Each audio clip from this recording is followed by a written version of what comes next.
edición de la mañana, titulada Enfermedad de Alzheimer asociada al síndrome de Down. Para ello es un placer presentar a Bessi Benellán, licenciada en Psicología por la Universidad de Barcelona.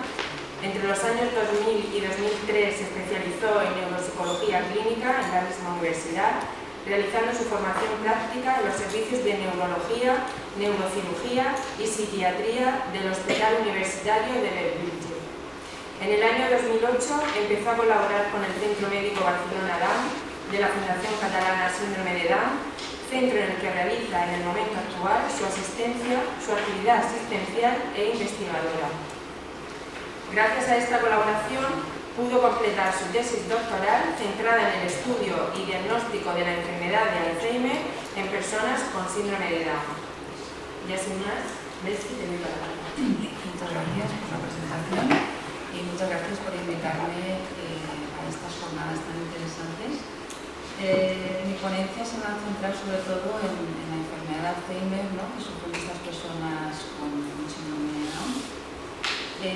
Mi ponencia es un poco muy médica, científica, pero voy a intentar adaptar, ¿no?, el contenido para que se entienda bien. Bueno, en el mundo sabemos que hay muchas personas con síndrome de Down, ¿no? Se estima que hay como 6 millones de personas con síndrome de Down en el mundo. Como ya ha dicho la doctora Herrero, el síndrome de Down es la principal causa genética de discapacidad intelectual y en los últimos años, gracias a las mejoras en las condiciones de vida y gracias a los avances médicos, la esperanza de vida de estas personas ha aumentado de forma exponencial.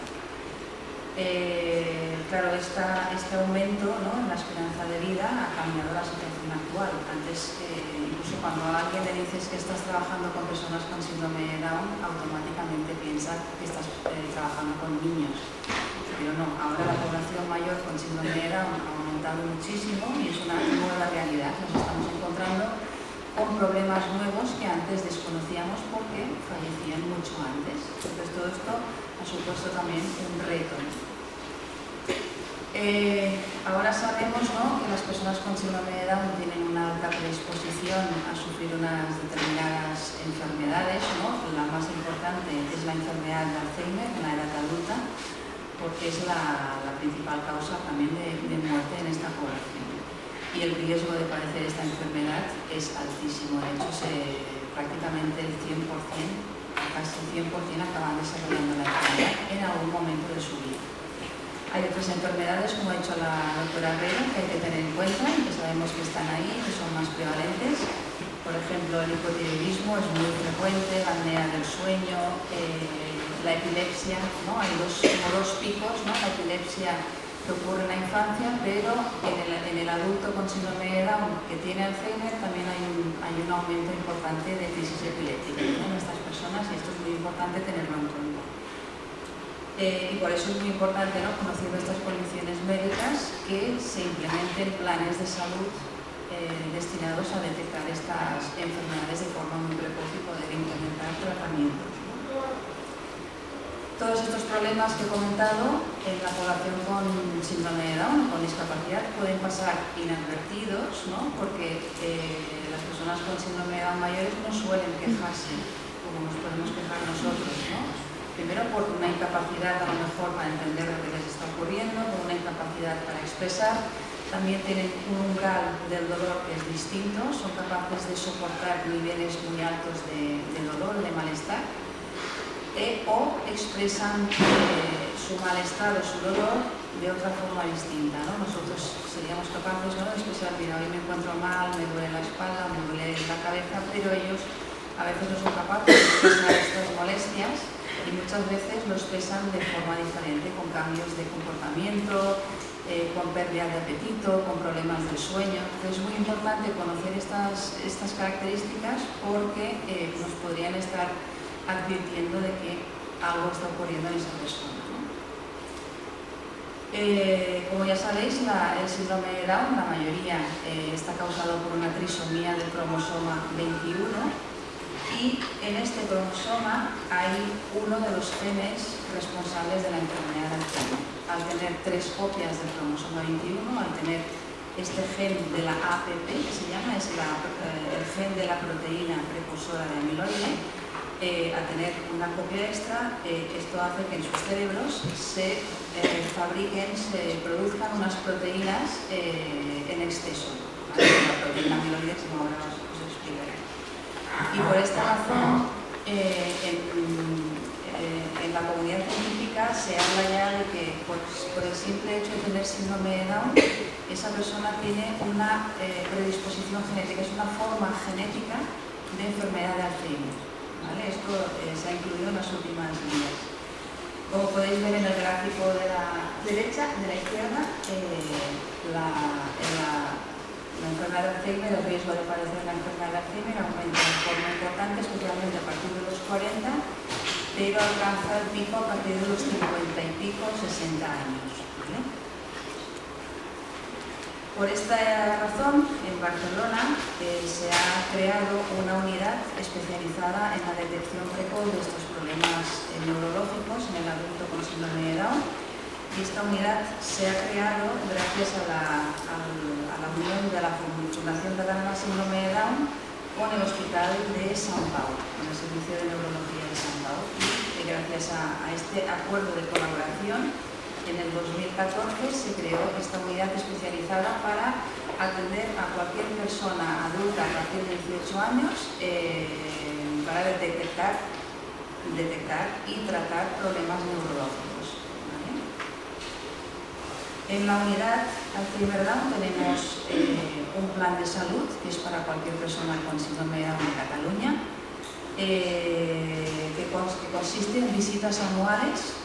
No es necesario esperar a que la persona tenga deterioro cognitivo, sino que esto lo estamos haciendo ya en personas con 18 años. Una persona sana puede venir y de hecho recomendamos que venga antes de que se produzca el deterioro porque eso facilita mucho el trabajo. A veces vienen personas ya con un deterioro importante y es difícil, ¿no?, de explorar, es difícil de diagnosticar. Entonces, cuanto antes venga la persona a iniciar este plan de salud, mejor.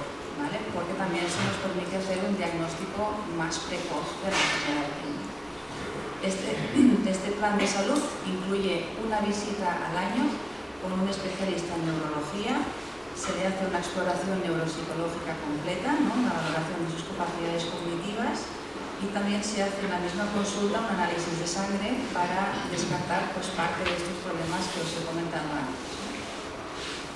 Y en paralelo, a cualquier persona que venga a este plan de salud, a estas visitas anuales, se le ofrece la posibilidad de participar en nuestros proyectos de investigación. Estos proyectos de investigación se llaman DAPNI, que viene de Down Alzheimer Barcelona Neuroimaging Initiative, y es un proyecto que lo que propone es un estudio intensivo de biomarcadores, ¿no?, relacionados con la enfermedad de Alzheimer en personas con síndrome de Down. Un biomarcador es un indicador biológico de la presencia de una determinada enfermedad, en este caso la enfermedad de Alzheimer. Y DAPNI es un proyecto que nos permite avanzar en el conocimiento, ¿no?, del Alzheimer, tanto dentro de la población con síndrome de Down, pero también fuera de la población con síndrome de Down, ¿no? Porque todos los hallazgos, todas las investigaciones que hacemos en personas con síndrome de Down se pueden extrapolar a la población general. Y de hecho, como el síndrome de Down es la población más grande predispuesta a padecer la enfermedad de Alzheimer, eso también es una oportunidad. En estas personas sabemos que va a ocurrir la enfermedad de Alzheimer en algún momento de su vida, por lo que podemos estudiar el Alzheimer muchísimos años antes de que se desarrollen los primeros síntomas de la enfermedad. Por eso es muy importante, tanto para la población con síndrome de Down, que se va a beneficiar de estas investigaciones, como la población general. La enfermedad de Alzheimer, como sabéis, es una enfermedad neurodegenerativa, afecta a las neuronas, ¿no?, del cerebro, y se caracteriza por dos características principales. Una es la presencia de ovillos fibrilares, que están compuestos por una proteína que se llama tau, y esto ocurre dentro de las neuronas, ¿vale? Y luego, aparte de la proteína tau, la otra característica es la presencia de placas de amiloide, que están formadas de proteína amiloide. O sea que la enfermedad de Alzheimer se caracteriza por estas dos proteínas que se presentan en el cerebro. Y esto produce una degeneración del cerebro. El cerebro, por efecto de estas proteínas, se acaba atrofiando. Las neuronas mueren y el cerebro se atrofia, se produce una neurodegeneración. ¿Cómo podemos estudiar estas proteínas, ¿no? Esta es la presencia de amiloide o de tau. Hay varias formas de hacerlo. En el hospital nosotros, en el hospital nuestro y en general, en la población general se hace de la misma forma. Se puede realizar una punción lumbar en la parte baja de la espalda, se hace una punción lumbar y se extrae un poquito de líquido cefalorraquídeo. En este líquido cefalorraquídeo podemos analizar la presencia de la proteína amiloide. Otra técnica que usamos es el PET de amiloide, en el que se inyecta un marcador que lo que hace es unirse a la proteína amiloide, ¿no? Aquí en la imagen, como también ha enseñado la doctora Herrero, tenemos controles sanos, ¿no? a la izquierda. Este sería un cerebro en el que no hay amiloide, por lo que el marcador no se une a él y no se ve. Y en la otra imagen representaría un cerebro de una persona que sí que tiene placas de amiloide en su cerebro. ¿Vale? Estas serían las dos formas que tenemos de estudiar la presencia de amiloide en el cerebro. Y luego para estudiar tau lo hacemos de forma similar. La misma punción lumbar podemos detectar si hay niveles anómalos de proteína tau en el líquido o utilizando un PET de tau. Esta técnica es más reciente y de hecho aún se está investigando mucho sobre el PET de tau, pero también podemos estudiar si hay tau en el cerebro de la persona con síndrome de Down. Y el tercer componente, que es la neurodegeneración, la atrofia cerebral, la podemos estudiar de dos formas, que sería a través de una resonancia magnética, que lo que nos permite ver es si el cerebro se está atrofiando, sobre todo en aquellas áreas que sabemos que se atrofian antes, ¿no? En una persona que tiene Alzheimer, o podemos hacer un PET de CDC, que es un PET de metabolismo. Sabes que esta prueba permite ver cómo es el metabolismo. Hemos hecho análisis de sangre para estudios genéticos o para estudiar determinadas proteínas también en plasma. Ahora está muy de moda, se está avanzando mucho en la detección del Alzheimer a partir de un simple análisis de sangre. Hemos hecho más de 300 punciones lumbares, resonancias magnéticas. Aquí tenéis los tres tipos de PETs.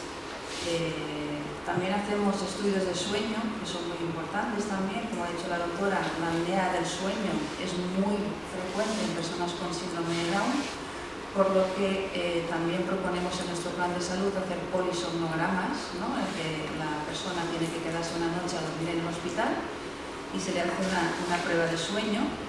Esta prueba de sueño es muy importante porque a edades avanzadas, ¿no? Cuando la persona se está envejeciendo, vemos que hay un aumento de la prevalencia de apneas del sueño. Hemos visto también en un estudio realizado en la unidad de sueño del Hospital de San Pau que los cuestionarios que se administran a la familia para detectar si la familia ha detectado síntomas de apnea del sueño no sirven para nada, porque hemos visto familias, no sirven, ¿no? No correlaciona, o sea, la presencia y la gravedad de la apnea del sueño no correlaciona en absoluto con las respuestas de las familias. Es decir, aunque la familia te diga que la persona duerme bien, descansa bien, o que te diga, bueno, suele ser, o sea, no se detecta, ¿no? La persona puede tener una grave apnea del sueño y no se detecta en cuestionarios típicos que se administran a la familia, con lo cual recomendamos, ¿no? Al menos una vez en la edad adulta hacer también un polisomnograma. También porque la apnea del sueño lo que hace es empeorar la enfermedad de Alzheimer, ¿vale? Acelera el curso de la enfermedad. Es importante el sueño también porque por la noche, cuando estamos durmiendo, todo lo que es la proteína amiloide la vamos limpiando por la noche. Claro, si no dormimos bien, esa limpieza no se produce. Entonces esto también incide en el pronóstico, ¿no? De la persona, en el curso de la enfermedad. Y por último, también hacemos análisis de tejido a través de donaciones que hacen las familias una vez que la persona ha fallecido, a través de un banco de tejidos que tenemos en el Hospital Clínico de Barcelona. De momento hemos podido analizar 8 cerebros, aunque tenemos ya 14 familias que han firmado el consentimiento para hacer Gracias a estos estudios que hemos hecho, hemos visto, ¿no?, que los biomarcadores, estos biomarcadores que os he explicado, se alteran de forma ordenada y secuencial de la misma manera en el síndrome de Down y en la población general. O sea, la secuencia en la que los biomarcadores se van alterando ocurre de la misma manera que en personas que no tienen síndrome de Down y Alzheimer. También hemos visto, ¿no?, que la huella, ¿no?, el Alzheimer tiene unas huellas, ¿no?, unas características, es muy similar o idéntica en personas con síndrome de Down que en una persona que tiene Alzheimer de la población general. Sabemos que el patrón de atrofia, ¿no?, la forma en que el cerebro se va atrofiando, es muy similar a la que se produce en la población general. El patrón de hipometabolismo también es idéntico a la población general y la manera en que el amiloide se acumula en el cerebro también es idéntico a la población general. ¿Vale? O sea que a nivel biológico, la enfermedad de Alzheimer en el síndrome de Down se comporta de la misma manera que en la población general. ¿Cómo se manifiesta la enfermedad de Alzheimer en las personas con síndrome de Down? Sabemos que hay similitudes, pero que también hay algunas diferencias. En cuanto a las diferencias, la principal es la aparición de los síntomas. Aparecen en una edad mucho más precoz en el síndrome de Down que en la población general, ¿no? En el síndrome de Down sabemos que puede haber casos de deterioro cognitivo por Alzheimer incluso antes de los 40 años. No es lo más frecuente, pero tenemos algunos casos de 37-38 años. Aunque la edad más típica en la que diagnosticamos los síntomas clínicos de la enfermedad suele ser alrededor de los 50-51 años de edad. En el síndrome de Down, ¿qué ocurre? Que los síntomas, sobre todo los síntomas más precoces, a veces se atribuyen a la propia discapacidad, ¿vale? Y por esto pasa, en los primeros años puede pasar inadvertida. Y esto lo que hace es que el diagnóstico al final se realice más adelante, ¿no? Mucho más tarde de lo que haríamos si no tuviésemos discapacidad intelectual. También se habla que los primeros síntomas en el síndrome de Down, de la enfermedad de Alzheimer, suelen ser cambios conductuales. En algunos casos ocurre, pero sabemos, porque vamos estudiando a todas las personas con síndrome de Down a lo largo de los años, sabemos que los primeros cambios también se producen en la memoria reciente, la memoria episódica. Lo que pasa es que, bueno, a veces cuando uno tiene muchas dificultades cognitivas, esos primeros síntomas, esa pérdida de memoria o pérdida de lenguaje o otras capacidades cognitivas no se detectan, y lo que sí se detecta, lo que es muy obvio, muy evidente, es cuando hay un cambio de conducta, un cambio de comportamiento. Pero sabemos que el primer síntoma también suele ser una pérdida de memoria reciente. La enfermedad evoluciona más rápidamente en las personas con síndrome de Down. Sabemos que puede ser incluso la mitad de tiempo en personas que tienen Alzheimer esporádico. Hemos visto casos en los que se ha diagnosticado la enfermedad de Alzheimer y a los 4 años han fallecido. No es lo más frecuente, pero puede pasar. Entonces esto hay que tenerlo en cuenta también a la hora de planificar, ¿no?, y hablar, bueno, hacer un poco la planificación de recursos, ¿no?, de lo que se va a hacer una vez diagnosticada la enfermedad. Y luego, esto también es un síntoma diferencial. Las personas con síndrome de Down que tienen Alzheimer acaban en muchos casos desarrollando crisis epilépticas. En fases moderadas de la enfermedad de Alzheimer hay una alta prevalencia de crisis epilépticas es importante porque la detección es importante, porque cuando un paciente que tiene Alzheimer empieza a tener crisis epilépticas, el curso de la enfermedad se acelera. O sea, la epilepsia acelera el deterioro. Es importante detectarlo a tiempo para instaurar tratamientos farmacológicos antiepilépticos. ¿Vale? Estos serían un poco los rasgos diferenciales con el resto de la población. ¿Cuáles son los síntomas, ¿no? La pérdida de memoria reciente, episódica, como ha dicho la doctora Herrero. es la dificultad para recordar cosas nuevas, cosas recientes, lo que ha ocurrido hace un rato, lo que he desayunado, lo que me acabas de decir, qué he hecho hoy en el taller o en el centro, ¿no? Todo lo que es nuevo, formar nuevos recuerdos. Esto es lo que suele alterarse en fases muy iniciales. Recordar dónde se ha dejado un objeto, no sé dónde he dejado las llaves, ¿no? Recordar el día, también es un signo de pérdida de memoria. Comentarios repetitivos, ¿no? El Alzheimer produce desorientación en tiempo y en espacio también. La persona en fases moderadas, no tanto iniciales, empieza a desorientarse especialmente en lugares poco frecuentes, es decir, las típicas vacaciones en verano que voy a la segunda residencia o a casa de los abuelos, por ejemplo. En estos lugares es donde empiezan a desorientarse, pero a medida que avanza la enfermedad acaban incluso desorientándose dentro de sus propias casas, ¿vale? A nivel del habla también empiezan a tartamudear. Hemos visto muchos casos que los familiares se quejan de que les entienden peor porque articulan peor el habla.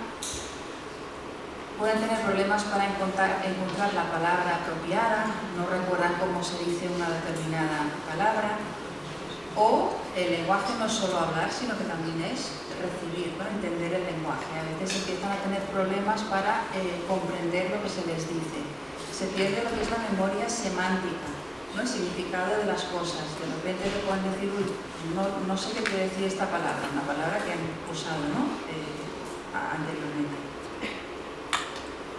Si la persona con síndrome de Down ha aprendido a leer y a escribir, pues también vemos que se produce un deterioro de la lectura y de la escritura. Empiezan a escribir peor, la escritura se vuelve más torpe, empiezan a omitir letras. Incluso aquellos que solo saben escribir su nombre, también vemos que cada vez les cuesta más escribir el nombre.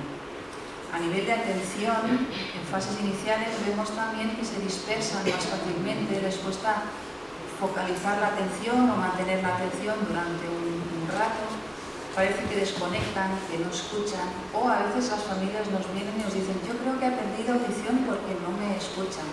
A veces puede ser porque tienen tendencia a hacer más tapones de cera, pero a veces es un problema de atención, no están, ¿no? Se desconectan del entorno. Luego está otro síntoma típico de la enfermedad de Alzheimer, que es la apraxia, que es una dificultad para realizar una secuencia de actos motores. Por ejemplo, para vestirse implica una secuencia de actos. Está la apraxia del vestir, que es un síntoma típico de la enfermedad de Alzheimer. La persona empieza a ponerse la ropa al revés o no sabe los pasos que tiene que seguir, ¿no? A veces el paciente se queda sentado en la cama, su familia le ha dicho, venga, vístete, pero está como en blanco, ¿no? No sabe cómo seguir. Entonces hay que decirle, mira, quítate el pijama, ponte el jersey, ahora ponte el pantalón, porque pierden esa secuencialidad. A veces la apraxia también se manifiesta a la hora de usar objetos cotidianos, ¿no? Cómo usar unas tijeras, un cepillo de dientes, un peine, los cubiertos, ¿no? A veces se quedan bloqueados mirando los cubiertos porque no sabe qué tiene que hacer con ellos.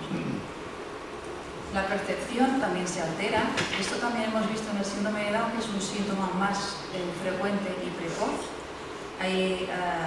Pueden tener problemas para reconocer los objetos que tienen alrededor, pero también tienen problemas para apreciar las distancias, es decir, la profundidad, ¿no? La distancia en la que se encuentran los objetos de su propio cuerpo. Entonces empezamos a ver que les cuesta mucho coger, ¿no? Nosotros, para coger una botella no tienen ni que pensar, ¿no? O sea, la cogemos automáticamente. Pues este gesto empieza a alterarse cuando hay un problema de percepción y la persona empieza a hacer una aproximación progresiva al objeto.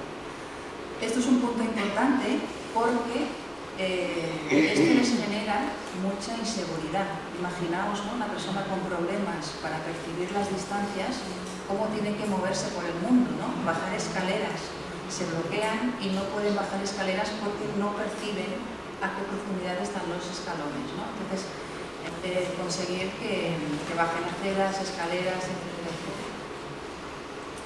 A veces esta alteración de la percepción también afecta a la percepción de caras, es decir, la persona reconoce a sus familiares, pero a lo mejor no viendo su cara. Hay una prosopagnosia que se llama. La persona no reconoce la cara de un familiar. Incluso en fases avanzadas pueden incluso no reconocerse ellos mismos en el espejo. Esto también es importante porque hemos visto casos de gente con el síndrome de Down que no quería entrar en el baño porque decían, hay un señor en el baño y tengo miedo. Y ese señor es el mismo, ¿no? Es su reflejo en el espejo. Bueno, todo esto es importante porque habrá que ir adaptando, ¿no?, el entorno a las capacidades de la persona. Y a nivel ejecutivo, que son funciones que dependen del lóbulo frontal, son funciones más complejas que nos ayudan a organizar, planificar, resolver problemas, organizarnos, ¿no?, en el día a día. Estas capacidades suelen estar bastante afectadas en el síndrome de Down, con lo cual es difícil ver cambios a este nivel. Los vemos sobre todo en personas con discapacidad leve, ¿no?, personas que son muy autónomas, que trabajan, que van solas por el mundo, ¿no?, que cogen el autobús, el metro, etcétera, etcétera. En casos más graves de discapacidad vemos que se vuelven más inflexibles, más rígidos, más tosudos, ¿no? Cuesta más negociar con ellos porque cuando tienen una idea en la cabeza tiene que ser esa idea y en el momento en que ellos quieren, ¿no? Cuesta más hacerles cambiar de opinión. Puede hacer comentarios inapropiados, conductas inapropiadas, ¿no?, decir cosas que pueden ofender al otro. El síndrome de Down ya tiene estas conductas, ¿no? Muchas veces hacen comentarios que no tocan, ¿no? A veces revelan información íntima a desconocidos, ¿no?, de la familia, o hablan con todo el mundo como si los conocieran de toda la vida. Pero bueno, esto sabemos que con el Alzheimer puede empeorar. Y luego el Alzheimer no solo es deterioro cognitivo, sino que también se altera la personalidad de la persona, su conducta, ¿no? A nivel emocional hay muchos cambios. Los síntomas iniciales más típicos suele ser una pérdida de interés por aquellas actividades que siempre les había gustado, ¿no? Empiezan a aislarse del mundo, se comunican menos también por la incapacidad que tienen, ¿no?, como antes de expresarse. Puede haber cambios emocionales, la habilidad emocional, ¿no?, pasar de estar contentos a estar de repente enfadados. Pueden estar más irritables o más agresivos. No es que la enfermedad de Alzheimer les genere agresividad, sino que probablemente esa agresividad sea fruto de la pérdida de capacidades cognitivas. La persona no entiende el mundo de la manera en la que la entendía antes y a veces reacciona de forma agresiva, pero por más un tema de frustración, ¿no?, porque mi entorno no me entiende, ¿no? Tengo unas necesidades y no puedo comunicarlas y mi entorno no me entiende. Entonces, a veces la única manera de expresar enfado es dando un grito, un golpe o enfadándose, ¿no? Puede ser que sean más impulsivos, ¿no?, que hagan cosas sin pensar, se pueden volver más obsesivos, ¿no?, realizando conductas repetitivas, sobre todo el orden, ¿no?, cerrar las puertas o las ventanas o hacer comprobaciones. En fases avanzadas vemos que hay una inquietud psicomotora, a la persona le cuesta mucho estar relajada, empieza a moverse, a dar vueltas por la casa, en el pasillo, entrando y saliendo, sin que haya un motivo aparente. Abrir, cerrar cajones, sacar las cosas de los cajones, volver a meterlas, los armarios, etcétera, etcétera. A veces se vuelven indiferentes, ¿no?, como muy pasivos, como que no va con ellos, ¿no? Les explicas algo que es bonito o triste y no les afecta, ¿no? Se vuelven más indiferentes. El negativismo es uno de los grandes problemas del Alzheimer. Es cuando la persona empieza a decir no a todo, ¿no? No quiero comer, no quiero salir, no quiero ir a trabajar, no quiero vestirme, no quiero ducharme. Y esto genera muchos problemas y de hecho estos problemas son el principal motivo de que la familia quiera institucionalizar al paciente, porque realmente es muy difícil, ¿no? Y los delirios y las alucinaciones pueden darse también, ¿no? Tenemos pacientes que han tenido alucinaciones visuales, por ejemplo, ver cosas que no existen, ver personas, ver cosas en las paredes, ver bichos. A veces no es tanto una alucinación, sino que estos problemas de percepción visual distorsionan de tal forma que la persona, en lugar de ver una sombra de una rama de un árbol de la calle, le da la sensación de que ve una serpiente o unas arañas, ¿no? Más que alucinaciones son distorsiones de la realidad. Todos estos síntomas se pueden dar todos o se pueden dar algunos, no tiene por qué ocurrir en todos los pacientes por igual, porque cada paciente es distinto. Otros síntomas, pues trastornos del sueño, ¿no? Dificultades para conciliar el sueño. Lo más típico es despertarse a las 4 de la mañana y empezar a dar vueltas por la casa. Problemas en cambios en el apetito. Suele ir asociado a una pérdida de apetito, a una pérdida progresiva de peso, pérdida del control de esfínteres. Esto ocurre en fases más avanzadas de la enfermedad. Vale, ahora paso al diagnóstico, ¿no? de la demencia, de los síntomas clínicos de la enfermedad de Alzheimer. En personas con síndrome de Down o con discapacidad intelectual en general es más difícil, como podéis imaginar, hacer un diagnóstico, sobre todo en fases iniciales, y hay que tener en cuenta que las personas con síndrome de Down tienen una discapacidad, hay unas limitaciones cognitivas que pueden ser parecidas al Alzheimer y esto a veces complica la detección de los cambios asociados a la enfermedad de Alzheimer. En población con síndrome de Down no disponemos de datos normativos, es decir, cualquiera de vosotros, si tuviese problemas de memoria, iríais al neurólogo, el neurólogo os pediría una exploración neuropsicológica, os pasarían, ¿no?, unas pruebas y en base a vuestra edad, a vuestro sexo y a vuestro nivel de estudios, sabríamos si vuestros rendimientos caen en la normalidad o caen en la franja roja, que es cuando hay una alteración, ¿no?, de las capacidades. Claro, esto en síndrome de Down es muy difícil porque hay una variabilidad enorme, ¿no?, entre cada persona y disponer de estos datos normativos prácticamente es imposible.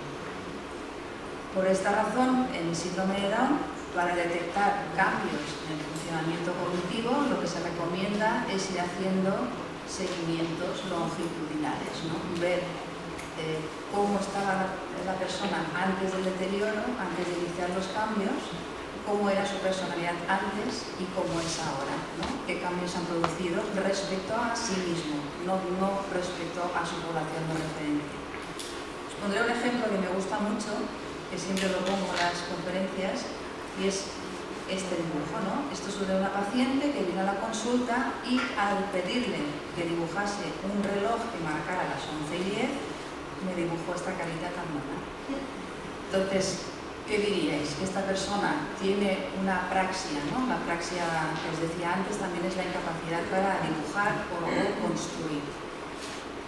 Esta persona diríais que tiene una apraxia porque tiene Alzheimer o tiene una apraxia porque tiene síndrome de Down. Podría ser por el síndrome de Down o podría ser por la enfermedad de Alzheimer, no lo sabemos, porque yo no sé cómo era la persona antes. Claro, estos serían los relojes típicos de personas en base a la discapacidad, ¿no? Por ejemplo, una persona que tiene una discapacidad leve sería capaz de dibujar, ¿no?, unos relojes como estos de aquí, prácticamente perfectos, podrían equivocarse en las agujas, ¿no? El error típico es poner las 11:10, ¿no?, el 10 en el 10 en lugar de en el 2. Una persona que tiene discapacidad moderada podría dibujarte esto, ¿no? O alguien que tiene una discapacidad grave profunda, pues te dibujaría un reloj como este de aquí. Claro, lo primero que tendríamos que saber es cómo es la discapacidad de la persona que nos ha hecho este dibujo, ¿no?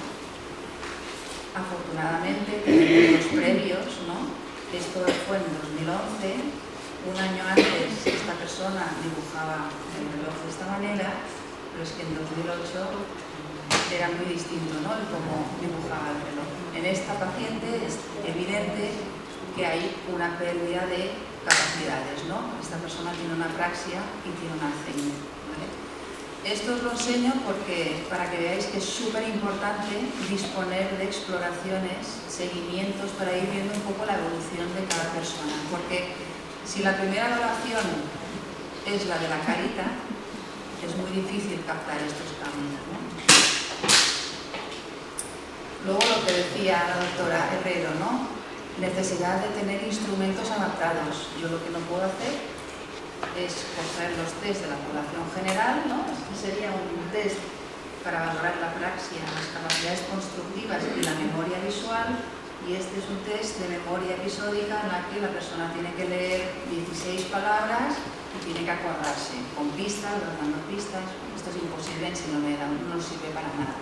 Es muy importante utilizar pruebas que estén adaptadas a las diferentes capacidades de las personas con síndrome de Down. porque si no tendríamos ceros, ¿no? Y eso no nos lleva a nada. En población con síndrome de Down o discapacidad intelectual general tenemos pocos instrumentos, pero hay algunos que funcionan muy bien. Uno es el Camdex. El Camdex es una batería en la que hay una parte que es una entrevista que se realiza con la familia, en la que se hacen preguntas para saber si la familia ha detectado cambios en diferentes áreas, ¿no? Las preguntas son tipo, ¿tiene problemas para recordar información reciente? Si la familia te dice sí, tiene problemas, luego siempre hay una segunda parte en la que te dice, ¿y es un cambio esto? Sí o no, a lo mejor siempre ha tenido problemas de memoria. Entonces, la entrevista te ayuda a detectar cambios en sus capacidades cognitivas, conductuales y también funcionales. También incluye una batería de pruebas que se administran al paciente, que es el campo DS. Estos son algunos ejemplos de las pruebas, ¿no? de los ítems. El campo, que es una batería que incluye preguntas para valorar la orientación, el lenguaje, la atención, las praxias, pensamiento abstracto y percepción. Y te permite una puntuación global, que es de 109. Cuanta más puntuación, mejor rendimiento. Aquí tenemos, por ejemplo, los ítems que se usan a la hora de denominar, ¿no? El lenguaje. Esta prueba también se usa como prueba de memoria, ¿no? Al cabo de unos minutitos se le pregunta qué objetos has visto o qué objeto has visto antes. Este señor es Juan García, que vive en la calle Norte 42 en Sevilla, entonces también la persona tiene que acordarse de su nombre y su dirección, etcétera, etcétera, los dibujos, etcétera. Y aparte del campo, del Camdex, hay otra prueba que a mí me gusta muchísimo y con la que estoy muy contenta porque me sirve para detectar el deterioro de la memoria episódica en fases súper precoces, tan precoces que a veces en la consulta detectamos cambios que la familia no ha notado en el día a día, ¿no? Que es el CRT, ¿vale? Es una adaptación de la prueba que os he enseñado de memoria verbal anterior, pero en lugar de palabras se enseñan imágenes. Son 12 imágenes que se presentan al paciente y el paciente tiene que ir diciéndote el nombre de los dibujos. Al cabo de un ratito se esconden y le preguntas al sujeto, al paciente, qué dibujos recuerdas, ¿no? Y tú registras. Para todos aquellos ítems que el paciente no es capaz de recordar, le damos una pista semántica. Por ejemplo, ¿te acuerdas que hemos visto una fruta antes? ¿Te acuerdas que hemos visto un animal? ¿Te acuerdas que hemos visto algo que sirve para cortar? Para cada ítem hay una pista semántica. Entonces, el síndrome de Down con discapacidad leve moderada. Esta es la población en la que funciona el test. En graves profundos no sirve, porque te da resultados muy extraños, muy inestables. En leves moderados vemos que tienen problemas de memoria. Cuando tú les preguntas qué objetos has visto, pueden decir 5, 4, 3, 7, bueno, es muy variable. Los hay que se acuerdan de todos también. Pero cuando les das la pista, una persona sana con síndrome de Down que no tiene Alzheimer, con pistas se acuerda prácticamente de todo. Y este es el punto diferencial con la enfermedad de Alzheimer. Cuando alguien tiene Alzheimer, las pistas semánticas no sirven para nada. Y es una prueba que es estupenda, que si hay psicólogos en la sala la recomiendo porque funciona súper bien. En graves, por ejemplo, no sabría decir qué pruebas utilizar porque estamos desarrollando también, pensando en test más apropiados, porque estas pruebas son un poco complejas para una población con más dificultades. Aquí, por ejemplo, en una publicación nuestra de hace unos años vimos, ¿no?, que en personas, por ejemplo en azul, veis personas con discapacidad leve, y en naranja las que tienen discapacidad moderada. Como veis, el grado de discapacidad también hace que el rendimiento sea diferente, como es esperable. Pero vemos, ¿no?, que a partir de los 40 y poco se produce un empeoramiento en las puntuaciones totales del campo, ¿no?, que era un total de 109. Sobre todo en los moderados, ¿no? Los moderados vemos que a partir de los 40 y poco hay una pérdida de puntuaciones totales. Y esto sería lo que ocurre a nivel de memoria. Lo mismo de los colores azul leves, naranja moderados. Aquí también vemos, ¿no?, que a partir de los 40 y poquito produce un empeoramiento progresivo de la memoria episódica. Aquí lo interesante es que cuando un paciente está sano no hay diferencias entre las puntuaciones del test. Por eso es un test que funciona muy bien en leves moderados, porque no hay diferencias significativas por el grado de discapacidad. Pero en cambio sí que es un test muy sensible a la enfermedad de Alzheimer. Y una vez diagnosticada la enfermedad de Alzheimer, cuando ya hemos hecho el seguimiento, hemos detectado deterioro cognitivo, hemos visto los biomarcadores positivos de Alzheimer, ¿qué hacemos en la unidad de Alzheimer Down de Barcelona? A nivel de paciente, lo que hacemos, evidentemente, es un seguimiento clínico personalizado. Pasamos de hacer visitas anuales a hacer visitas cada 6 meses o con mayor frecuencia si es necesario, ¿no? A veces hay cambios conductuales que requieren introducir fármacos o la persona ha iniciado crisis epilépticas, con lo cual va a requerir más visitas, pero bueno, hacemos un seguimiento clínico personalizado.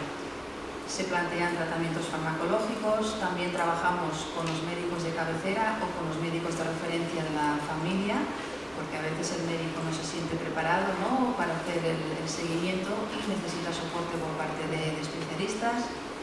Y también hacemos talleres de estimulación, ¿no? Recomendamos, incluso antes, por lo que ha dicho la doctora, lo de la reserva cognitiva, es súper importante hacer una prevención, ¿no? Sabemos que cerebros estimulados tienen más recursos para hacer frente a la enfermedad. No vamos a evitar que la persona vaya a tener Alzheimer, la va a tener, pero si tiene el cerebro más estimulado, más ramificado, ¿no?, ese cerebro va a tener más recursos para hacer frente a la enfermedad y la enfermedad va a empezar, o los síntomas se van a desarrollar más tarde, con lo cual ganamos tiempo y calidad de vida. Los talleres que hacemos nosotros en la Fundación se pueden hacer presencialmente en grupos reducidos, o se pueden hacer online porque utilizamos plataformas digitales, ¿no? Hemos utilizado durante muchos años la plataforma Smart Brain, que está muy bien porque es una, no sé si alguien la conoce, es una plataforma con más de 30.000 ejercicios diferentes que estimulan diferentes funciones y además la ventaja de esta plataforma es que el propio programa se va adaptando al rendimiento del paciente, con lo cual si el paciente lo va haciendo bien y ve el programa, detecta que lo hace perfecto, sube de nivel. Y cuando ve que el siguiente nivel es demasiado difícil, baja de nivel. Es un programa que se adapta a cada persona. Otro programa es Neuronap, que también es un programa que es muy conocido. Este también lo estamos utilizando. Es más complejo y requiere más trabajo por parte del terapeuta, pero también es muy interesante. Y a nivel de cuidador, lo que hacemos es, una vez se hace el diagnóstico en la consulta, ofrecemos una visita que se llama de orientación diagnóstica, porque la familia a veces viene a la consulta, el paciente ha hecho muchas pruebas y en una horita se le explican todos los resultados, se le dice que tiene Alzheimer, se le pauta la medicación y la familia se marcha, en shock, ¿no? Mucha información, no he entendido nada, tiene Alzheimer, ¿qué me dices? Dios mío, ¿no? Entonces, lo que hacemos es proponer una visita de orientación en la que solo vienen los familiares, no porque nosotros invitemos solo a los familiares, pero normalmente la familia prefiere no compartir el diagnóstico con el paciente, ¿no? Hay unas tendencias sobre proteger al paciente. Tampoco sé deciros si es bueno o no es bueno dar el diagnóstico al paciente, pero muchas veces el diagnóstico se da a la familia y la familia decide si quiere compartirlo o no. Hay pacientes que seguramente lo agradecerían para entender qué me está pasando, ¿no? Que la persona, sobre todo si no tiene una discapacidad leve, la persona es consciente de que está ocurriendo algo, él no está como estaba antes, y creo que en esos casos es muy útil que la persona sepa que tiene una enfermedad que se llama Alzheimer y que por eso tiene los problemas que tiene, ¿no? Yo creo que eso le daría mucha tranquilidad, ¿no? Al final entender lo que le pasa. Pero también hay pacientes que se obsesionan con el diagnóstico, se preocupan, la cosa no puede ir mal, ¿no? Pues puede generar mucha ansiedad, mucha obsesión. Entonces, la familia decide si comparte o no el diagnóstico. Entonces, en esta visita de orientación invitamos a las familias y es cuando hablamos de todo lo que necesite hablar la familia. Es un espacio para aclarar dudas, explicar las pruebas, los resultados y hablar un poco del futuro, ¿no? Se explican los síntomas, esto es lo que hay y esto es lo que va a ocurrir. Se habla de que la enfermedad es rápida, con lo cual tendrá que activar recursos sociales de forma más rápida, hay que anticiparse, hay que prepararse, porque esto va a ser duro, va a ser muy duro para las familias, sobre todo las familias que deciden que la persona viva en su casa, ¿no? Va a tener que hacer muchas adaptaciones. Bueno, en esa visita se aclaran todas estas dudas y se da soporte emocional, ¿no? Esta visita también en ocasiones se hace con una trabajadora social, porque a nivel de recursos también hay mucha información a dar. Luego tenemos grupos de apoyo, hacemos pocos, de momento hacemos 4 al año, pero son grupos de familiares, de pacientes que tienen síndrome de Down y Alzheimer, y es un espacio también que es importante, porque cuando uno está cuidando a un paciente con Alzheimer, esto genera muchísima soledad en la persona. Está tan dedicada a cuidar a la persona que está enferma que se olvida de que hay algo más, ¿no? Entonces, esta soledad creo que es muy importante ofrecerle estos espacios seguros, ¿no? Conocer a otras personas que están en la misma situación, se aprende muchísimo, porque nosotros los profesionales sabemos lo que hemos oído de las familias y lo que hemos leído en los libros, pero quien más sabe son las familias. Entonces es un espacio donde se comparte y se aprende muchísimo, ¿no? Y luego cada año este año ha sido el primero, hemos iniciado unos talleres psicoeducativos donde damos formación tanto a profesionales como a familiares. Son talleres que hacemos una vez al año y se hablan temas muy concretos, ¿no? Por ejemplo, hemos hablado de las fases de la enfermedad, hemos hablado de los síntomas cognitivos y qué hacer cuando la persona empieza a tener problemas de memoria, cuando tiene problemas de percepción, etcétera, etcétera. Hacemos sesiones sobre la alteración de conducta y cómo manejar determinadas situaciones. Hablamos de hábitos de vida saludables, de alimentación, de la disfagia. La disfagia es otro tema importante, ¿no? Cuando empiezan a tener problemas para tragar y masticar. Y hablamos de diferentes temas. Son talleres gratuitos que también están abiertos a profesionales como vosotros. Cualquier persona podría inscribirse a estos talleres. Supongo que en octubre-noviembre empezaremos con el segundo ciclo. Y para acabar, quería hablar un poco de las novedades que hay en cuanto a los tratamientos, ¿no? O sea, supongo que habéis oído hablar mucho últimamente de tratamientos, de ensayos, ¿no? Para la enfermedad de Alzheimer. En población general están saliendo tratamientos súper interesantes, ¿no? Uno es el de Canemab, que es un fármaco que lo que hace es, no cura la enfermedad, pero sí que lo que hace es eliminar lo que es la proteína amiloide del cerebro. Es el primer tratamiento que existe a ese nivel, o sea que sí que es el primero que trata la enfermedad de Alzheimer. Este tratamiento no se recomienda que no se aplique a personas con síndrome de Down porque tienen un riesgo más elevado de hacer hemorragias cerebrales, pero afortunadamente hay un ensayo que está activo, que cualquier persona con síndrome de Down a partir de 35 años podría participar. Es una vacuna antiamiloide, dura, no sé si son 1 año y medio, 2 años el ensayo, y uno placebo. Esto es un avance muy importante porque hasta ahora las personas con síndrome de Down habían estado excluidas de cualquier ensayo por las dificultades que supone, ¿no? Para las farmacéuticas les cuesta mucho hacer ensayos en una población que es un poco más especial que la general, pero este año es el primero que ya hemos podido incluir pacientes en un ensayo como este. El ensayo se llama ABATE, es cualquier persona con síndrome de Down con discapacidad, no sé si grado de discapacidad aquí influye, no sé si es leve moderado, entre 35 y 50 años podría participar. Para entrar en el estudio habría que hacer una prueba para demostrar que en su cerebro hay amiloide. Podría ser una punción lumbar o un PET de amiloide. Claro, si la persona no tiene amiloide en su cerebro, esta vacuna no sirve para nada. Entonces, puede ser que esté en una fase asintomática de la enfermedad, pero puede tener amiloide en su cerebro. No sé si sabéis que la enfermedad de Alzheimer es una enfermedad lentamente progresiva. Probablemente cuando se diagnostican los síntomas, Eso no quiere decir que en ese momento la persona ha empezado a tener amiloide en su cerebro. El amiloide seguramente empezó ya hace 10, 15 o incluso 20 años antes. Lo que pasa es que son fases que son silenciosas, son asintomáticas, y por eso, como sabemos que a partir de los 35 años en el cerebro de una persona con síndrome de Down ya puede haber amiloide, se incluyen a partir de estas edades, pero hay que demostrar que hay amiloide con estas pruebas que os he explicado. Hay una página web, si ponéis Agate, ahí sale toda la información. Y luego otro ensayo que también está activo es este del DES-ACT. Es un ensayo que se hace para prevenir la epilepsia. Como sabemos que la epilepsia se va a desarrollar, probablemente se va a desarrollar en la persona que tiene síndrome de Down y Alzheimer, y cuando aparece la epilepsia el deterioro se acelera de forma importante.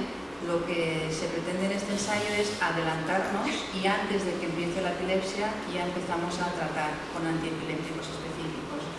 Es un estudio que, bueno, hay que ver si a largo plazo se previene, ¿no?, el inicio de la epilepsia o previene el deterioro asociado a la Alzheimer y la epilepsia en esta población. Por último ya, si alguien de vosotros quiere información o quiere contactar con nosotros, tenemos una página web. Si en Google ponéis Unidad Alzheimer Down, ya os saldrá esta página web. Hay vídeos informativos, hay información sobre la enfermedad de Alzheimer, lo que hacemos a nivel social, los ensayos también están publicados aquí. Podéis contactar directamente desde la web de nuestra unidad. Y esto es todo.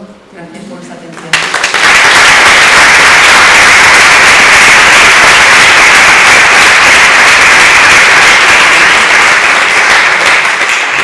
Muchas gracias, Bessie. Como siempre es un placer escucharte. Y ahora tenemos unos minutitos por si queréis hacerle alguna pregunta. A nivel de estimulación cognitiva, ¿en qué áreas priorizaría la estimulación? De cara a crear esa reserva cognitiva para luego que... Depende del momento, ¿no? Previamente al diagnóstico, globalmente, memoria, atención, lenguaje, percepción, todo lo que puedas. En fases iniciales, sobre todo memoria es súper importante. El lenguaje, la percepción, la atención, sobre todo en fases iniciales, estimularía estas capacidades. La estimulación sirve sobre todo a nivel preventivo y en fases iniciales. Si tienes algún paciente con enfermedad de Alzheimer ya avanzada, la estimulación cognitiva no te va a servir. Ahí se recomiendan otro tipo de tratamientos, ¿no?, más sensoriales, más emocionales, ¿no? O sea que a nivel preventivo y en fases iniciales, sí, lo que te he dicho, ¿no? Y cuanto más global, mejor, porque al final la enfermedad de Alzheimer va a afectar todo el cerebro, todas las funciones, por lo cual cuanto más trabajadas estén, mejor globalmente. Si tenéis más preguntas. Bueno, una pregunta. Han comentado antes que las crisis epilépticas podrían salir en la infancia y ya en la adultez, ¿no?, en la madurez. ¿Podría ser que estuviera relacionado con que tuviese más cantidad de proteína amiloide? En la infancia seguramente no, porque no hay evidencia de que niños tengan amiloide, ¿no? Niños con síndrome de Down, bebés me refiero. Pero a partir de los 40, 50 sí que parece que está relacionado con la presencia de amiloide. Sí. Son como dos picos, ¿no? Por ejemplo, la epilepsia asociada al Alzheimer suele manifestarse con mioclonias. No, supongo que todos habéis oído hablar de las crisis epilépticas tónico-clónicas, con pérdida de conocimiento, convulsiones. Esta epilepsia no suele ser lo más frecuente en los adultos. Las mioclonias son como pequeños espasmos que se producen, ¿no?, en los brazos o en las piernas, pero suele ser más en brazos y al despertar. Son mioclonias del despertar. Esto es muy importante, aquellos que atendéis personas por la mañana, ¿no?, que vienen a nuestros centros, veáis si hacen estos movimientos repetitivos, porque si empiezan con las mioclonias hay que empezar con el tratamiento antiepiléptico. Si no se trata, todo esto puede tener consecuencias graves, ¿no? Se acelera el deterioro y pueden producirse las crisis estas tónico-clónicas más graves.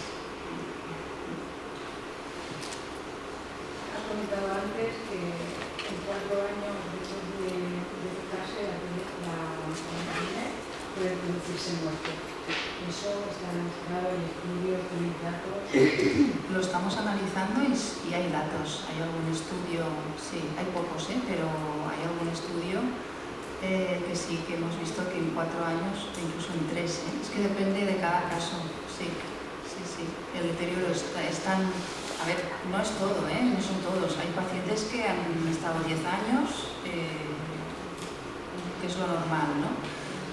Pero hay muchos que han evolucionado en 4 o 5 años. Sí. Estamos mirando si el grado de discapacidad afecta. Aparentemente parece que no. Yo tengo la sensación de que los profundos evolucionan más rápidamente que los leves, por ejemplo. También puede ser que en un profundo el diagnóstico se haga muy tarde, porque en un profundo que es totalmente dependiente te pierdes los años iniciales y cuando empiezan los cambios conductuales a lo mejor ya te has perdido 4 o 5 años. Pero lo estamos analizando, estamos viendo un poco de qué depende, ¿no? Esta corta supervivencia después del diagnóstico. Estamos colaborando ahora con 2 centros, uno en París y uno en Dublín, porque en Dublín tienen un centro en el que parece que la esperanza de vida es más alta y queremos comparar a ver qué está pasando en Dublín, que la esperanza de vida es más larga que aquí, o en París o en cualquier otro sitio. Parece ser que en Dublín tienen un centro especializado en personas con discapacidad y especializado en personas con Alzheimer. Creemos que el tener un centro tan especializado en la atención y la atención general de una persona que tiene discapacidad y Alzheimer podría estar afectando la supervivencia final después del diagnóstico. No sé, lo estamos analizando porque es muy interesante. Se tiene una esperanza que es el doble que la nuestra. Claro, esto es importante porque si esto es así, hay que hablar con los políticos para que abran centros especializados, ¿no? Porque la preocupación de las familias cuando se hace el diagnóstico, muchas veces la pregunta es, vale, quiero un centro, ¿qué busco? ¿Uno de discapacidad o un centro de tercera edad? ¿Qué es mejor? Mira, en un centro de discapacidad a lo mejor la persona se siente más integrada por la edad, más que nada, ¿no? De los resto de usuarios, porque son jóvenes normalmente, pero claro, son centros que no están preparados para atender personas con Alzheimer. Y los de tercera edad al revés, son mayores, con lo cual a lo mejor no es el perfil, ¿no?, por edad, pero sí por patología. Entonces, ¿qué es mejor? No lo sé. A lo mejor lo mejor es tener centros mixtos, ¿no?, especializados en ambas disciplinas. Tiene que investigarlo pronto. Hay que publicarlo. Sí, estoy en ello. Sí, en relación a eso, el tema de la medicación, o sea, a los 4 años, el tema de la medicación, por ejemplo, la metformina, ¿tiene algún efecto hasta que se garantice? ¿Uno se sabe de estudio perfecto? Pues ralentizan y se ha descrito que la evolución es mejor en el sentido de que controla mejor los síntomas de la enfermedad. O sea, estos tratamientos no curan, pero sí la evolución es mejor. O sea, hay menos componente conductual, dicen, en aquellos que están con donepezil o rilastigmina, que aquellos que no toman nada. O sea, ayuda a que la evolución sea mejor, que la calidad de vida sea mejor en estos pacientes. Pues voy a hacer enhorabuena, que ha estado muy Gracias. ¿Se ha descubierto en estudios clínicos de la vacuna famosa para neutralizar el aminoácido para personas con síndrome de Down? Todos estos años, sí. ¿Cómo han descubierto? ¿Quién? ¿Las familias? Se han excluido, la población con síndrome de Down se ha excluido durante muchos años de los ensayos. Sí. No se ha incluido ninguno. No se ha incluido ninguno porque no cumplían criterios. O sea, tener discapacidad no era un criterio para entrar en un ensayo contra el Alzheimer hasta ahora. Pero bueno, llevamos años luchando, discutiendo. Aparte es que hay alguna población mejor que la del síndrome de Down para tratar el Alzheimer precisamente por la alta prevalencia. pero es porque para las farmacéuticas es mucho más cómodo y más fácil hacer ensayos en población general, que es lo que llevan haciendo durante muchos años. En una población con síndrome de Down hay que, primero que no saben, hay que adaptar instrumentos, la forma de trabajar, la forma de hacer cualquier evaluación es mucho más complicada. Requiere expertos, no todo el mundo puede hacer estos ensayos.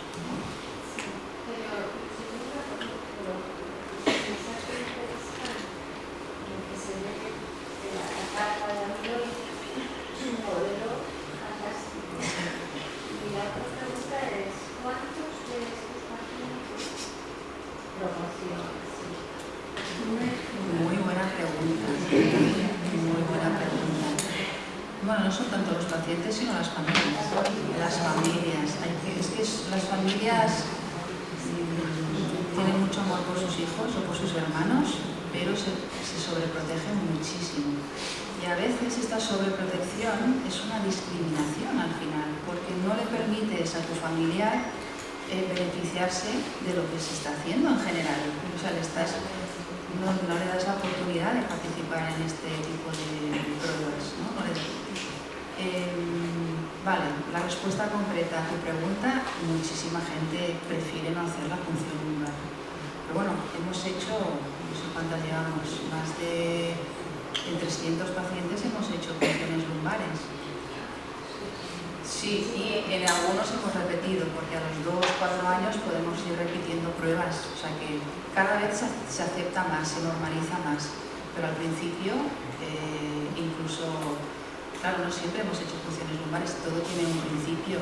Me acuerdo que vino nuestro coordinador, que es el doctor Cortea, que es el que trabaja en el Hospital de San Pablo, vino a la fundación donde yo trabajaba y dijo, oye, yo quiero estudiar el síndrome de Down porque me interesa mucho, porque tiene un alto riesgo de tener Alzheimer. Quiero poder estudiar la enfermedad en estas personas. Quiero hacer pruebas, punciones lumbares, no sé qué. Y estábamos en una reunión con familiares para explicar el proyecto, totalmente voluntario, que me interesa participar, quien no, igual de amigos. Y me acuerdo que desde la dirección me llamaron y me dijeron, tienes que parar esta reunión, ¿cómo vais a ofrecer una punción lumbar a estas familias? Por Dios, que no son conejitos de indias. Y dices, Dios mío, ¿no? Al principio paramos la reunión y tal. Ahora ya la actitud ha cambiado mucho. La gente necesitas aprender. Al principio suena muy agresivo porque es una prueba invasiva, pero es una prueba segura. Ahora hemos demostrado que se puede hacer, no hay efectos secundarios, nos da muchísima información y a veces es la única prueba que tenemos para diagnosticar un Alzheimer. Cuando tienes un paciente profundo que es imposible de evaluar, lo único que tienes es una punción lumbar, porque la punción lumbar la toleran mejor que una resonancia magnética. O sea, es imposible en un profundo, o casi imposible, que se esté 45 minutos en una máquina quieto, ¿no? Una resonancia que hace ruido. O sea que la punción lumbar es mejor, más rápida y más efectiva que no una resonancia o un PET. O sea, es un aprendizaje. La gente necesita y las familias igual. Ahora, yo cuando ofrecía punciones lumbares al principio también me sentía muy insegura, porque pensaba, Dios mío, ¿qué me va a decir la familia? Ahora no, ahora ya sé que habrá, a lo mejor la mitad me dice que sí, la mitad me dice que no. Pero bueno, la gente necesita ver, aprender, ¿no? Y luego ya forma parte del vocabulario nuestro. La gente que viene a la unidad ya sabe lo que se hace, ¿no? Es una adaptación. Ya vamos muy justo de tiempo, creo que quería hacer una pregunta. Ha tomado la farmacología con la vitamina y la medicina. ¿No se dan estudios sobre los beneficios de la tratamiento de la fe? No, hay estudios, no que yo conozca. Es para tratar la conducta. Es un tratamiento. Hay beneficio parcial del donepezilo. El donepezilo sí que hay resultados. La memantina, por ejemplo, no sirve para nada. Hay un estudio que indica que no sirve y del resto no sé lo que se dice. Creo que no hay estudio. O que se haga, no viene con el huevo. Sí. En nuestro centro se pauta el donepezilo y la rivastigmina, los parches. Son los dos que estamos tratando. Pero no sé decir si hay. Yo no me suena que hay estudios con la gabapentina. Sí, quería preguntar. Sí, sí. Sí.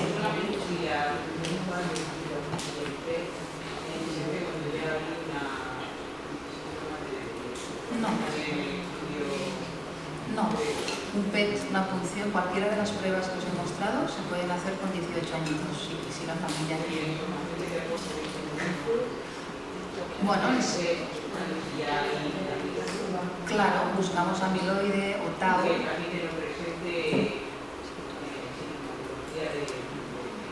Claro, es que para saber todo esto que os he explicado hemos tenido que hacer estas pruebas en pacientes jóvenes sanos. Gracias a su colaboración hemos visto que es muy raro que antes de los 35 haya amiloide en sus cerebros. Entonces sabemos que a partir de los 35 ya estamos hablando de enfermedad de Alzheimer presintomática, preclínica. Y a partir de 35 sabemos que puede empezar a haber amiloide. Y lo ofrecemos a cualquier persona que quiera participar. Evidentemente tiene más riesgo si tienes 45 o 50 años de que te salga positivo que si tienes 25 añitos. Pero cualquier persona puede hacerse estas pruebas en cualquier momento, sea sintomático o asintomático. Una pregunta breve. ¿Cuántos de estas familias les ofrecéis y aceptan donación del cerebro para el banco de enfermedades? Es que eso es importantísimo. Como has hablado de por qué Sí. Bueno, pocas, ¿no? Tenemos 14 que han dicho que sí, de 1000. Es que es un momento muy delicado. ¿Cuándo solicitas donación de cerebro? Cuando son jóvenes, es un poco ya, con 30 años tenemos que hablar de donación de cerebro, que será, ¿no?, cuando tenga 55, 60. O lo propones cuando ya hay un deterioro, claro, cuando hay un deterioro avanzado y le dices a la familia, mira, está la opción de donar, parece que le estás diciendo, oye, como le queda un poco de vida, danos permiso para... Es un poco agresivo, ¿no? También, o sea, ¿cuándo es el momento? No lo sé, yo creo que depende más de la confianza que haya entre el neurólogo, que es el neurólogo el que suele proponerlo, y la familia. Cuando hay una buena confianza, ¿no?, años, ¿no?, de conocerse, cuando el neurólogo se siente cómodo, se propone. ¿Sí? Yo creo que también campañas de sensibilización, porque solamente podremos conocer los organismos psicopatológicos e incluso las dinámicas que se han alejado si conocemos qué es lo que está pasando. Entonces, estas de conciencia pues no solamente las personas de toda la población, que existen naciones unidas que se están aumentando la inteligencia de las enfermedades crónicas. Y claro, aquí es un modelo de medidas perfecto para conocer algunos de las familias que tienen. Sí, se habla poco, ¿no?, del tema en general. Allí en la unidad tenemos los trípticos en la entrada, se comenta cuando comienza, ¿no?, con la familia, pero sí tendríamos que poder hablar del tema con total normalidad. Sí. Pero los profesionales, algunos nos sentimos un poco incómodos cuando hay que sacar este tema. Yo lo saco pocas veces y si lo saco es cuando ya nos conocemos de hace 10 años y hay confianza. A mí personalmente me cuesta. La coordinadora de este estudio no tiene ningún problema. Yo creo que, bueno, supongo que es cuestión de práctica también, ¿no?, y de hablar con total normalidad. Mira, nosotros colaboramos en esto, y la organización. Puedes colaborar en algo, en nada, pero bueno, sí, habría que trabajarlo más porque es muy interesante. Sí. Y hay pocos, en general hay pocos cerebros, y menos con síndrome de Down. Sí. Bueno, si os parece, vamos a hacer un descanso.